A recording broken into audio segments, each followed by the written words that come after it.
Kasi nasisaryan ka mo, di ba? Eh, pang ilang ka mo? Gitna po. Hmm. Middle child. Yung panganay, lalaki. Opo.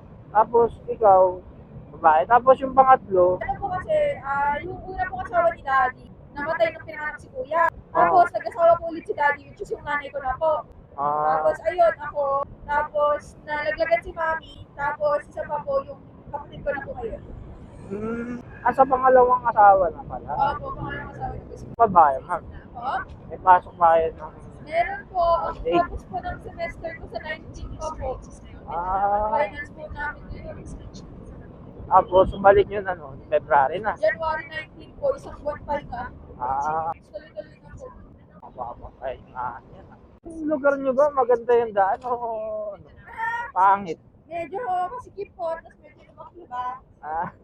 At least may idea ako. Medyo matatagtag po tayo ng kaunti. At least may idea ako.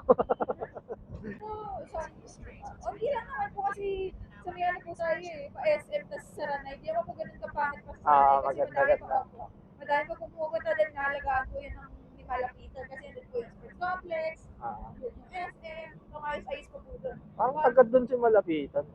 Sino ba yung lumaban sa kanya na last election? Taga-Deparo lang ako, taga-Deparo. Kalimutan ko yung pangalan. Kaya tayo po ate, kasi meron po lumaban sa akin, hindi ko manalo. Sila lang po yan. Pitis na hanggang hating gabi to ah. Ganda kaya pala nun. Baliktad. Baliktad nangyari. Yan. Tinatry ko lang, malay mo naman. Oo po.